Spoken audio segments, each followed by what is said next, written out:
With high prices and high inflation, and we've turned it around and we've made it great. They caused the affordability problem, and we've solved it. What word have you not heard over the last 2 weeks?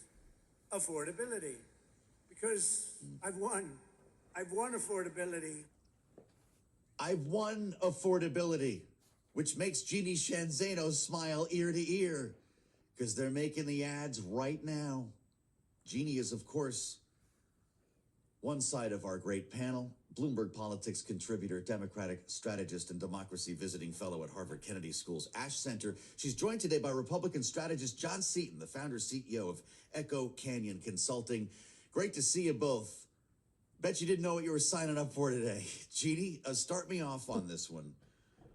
We have so many threads that the president will be weaving through in his news conference coming up, and we're all going to be interrupted at some point here when he begins.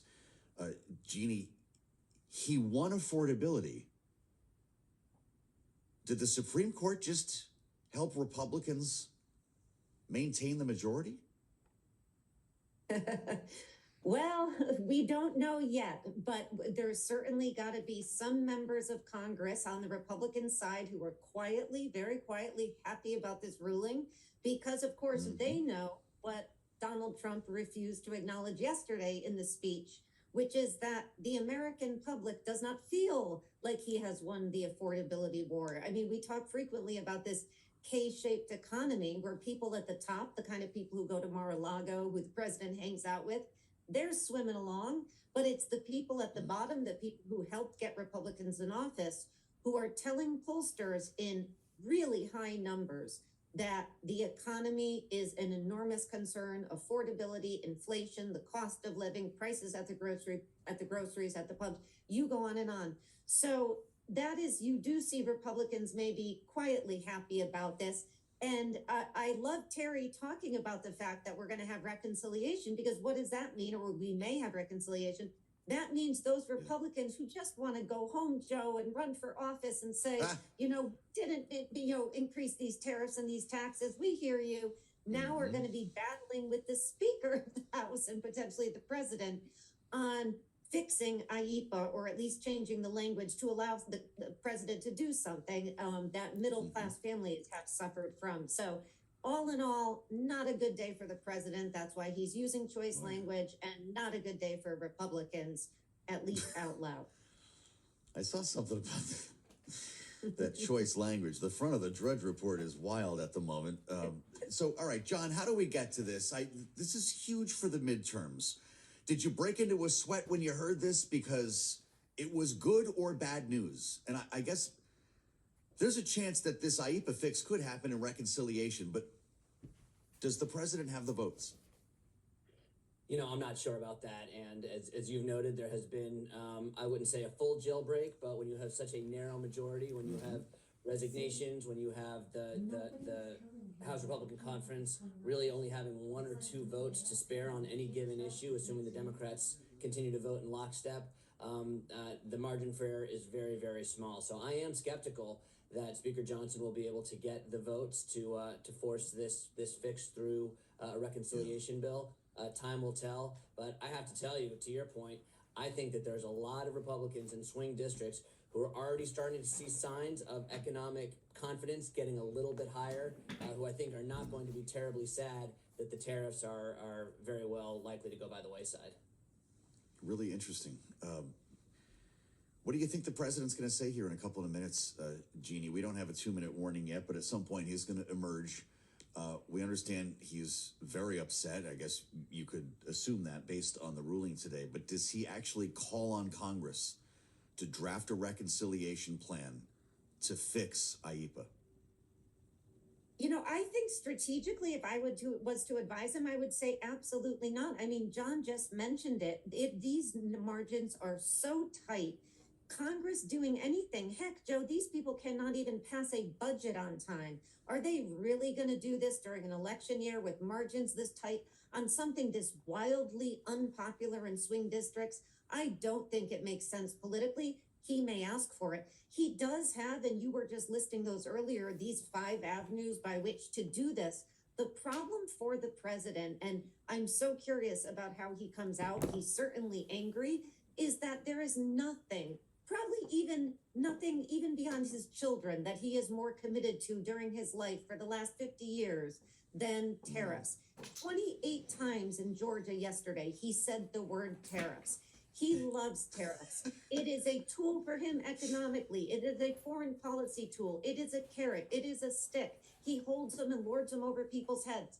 To have that taken away from him is going to sting. And while he has these 5 other paths, and he could certainly try to push for reconciliation, none of those are as smooth as what he had with emergency power. Because all the sections that you listed, 338, 122, 201, the whole litany, they all are limited in one way or another. They either have time limitations, or you have to pass a lot of reports, and it's the usual mumble jumbo of government and the things Donald Trump doesn't like. He wants to impose tariffs, and he wants to do it quickly. He was able to do that, and 2 people who he appointed to the court have taken that away, along with 4 others, and I think he's going to have some choice words for them, maybe.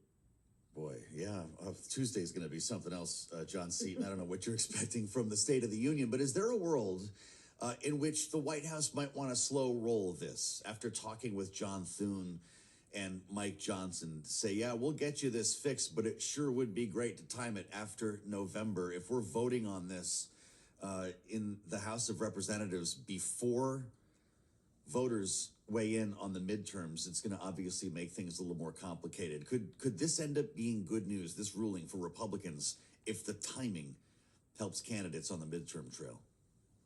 Well, and you noted that the market is still kind of in wait-and-see mode right now, but I would not be at all surprised if economic sentiment does get marginally or even much better as a result of this. As you noted, the tariffs are not terribly popular. There are Republicans in swing districts who are going to be running on the economy, and that's what voters clearly care about. So I'm sure there will be discussions in the White House about how to roll this out and when to roll this out. At the same time, as Jeannie noted, the president has a very long history, long before he was a president of the United States, of being strongly supportive of tariffs. I don't expect for him to just let this go, especially knowing that there's at least 50-50 chance that he won't have a House majority in after November of this year. So I expect the State of the Union to be very, very interesting. I expect for him to have a number of choice words, and I do expect him to call on Republican majorities to act quickly.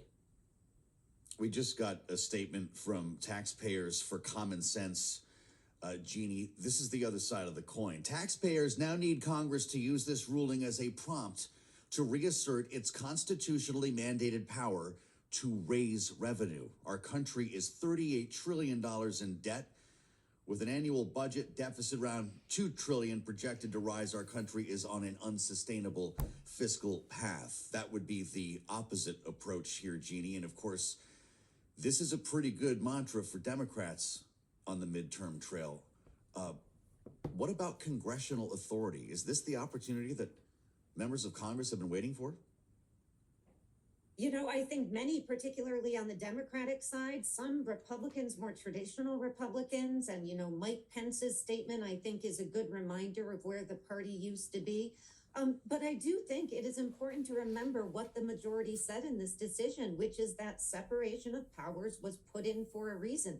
There's the reason the framers gave the people's branch the ability to raise taxes. Nothing is more close to all of our hearts as we face down April 15th than taxes and the IRS. They wanted to ensure that it was the people closest to the people of the United States that were making these decisions, not a president. And that's why I think even the idea of reconciliation and changing this language on the Republican side in normal circumstances would be very difficult. So I do think we're going to hear a lot of this on the trail. We have ICE out there. It has 3 times the budget it usually has. And we're facing the deficit the the tax group just talked about. All of that is going to come into play as people in the middle class and the lower class feel like they can't afford childcare and groceries. Wait, to think, I thought we were going to be talking about aliens today. Like UFOs. President says he'll declassify the alien files. We got nothing on this. We'll have much more with our great panel. Jeannie Shanzano and John Seaton coming up in hour 2 as we welcome our global television audience and apparently bring you a briefing from the president whenever he decides to hold forth, you'll hear and see him live here on Bloomberg Radio and on YouTube. Stay with us. Hour 2 of Balance of Power is on the way.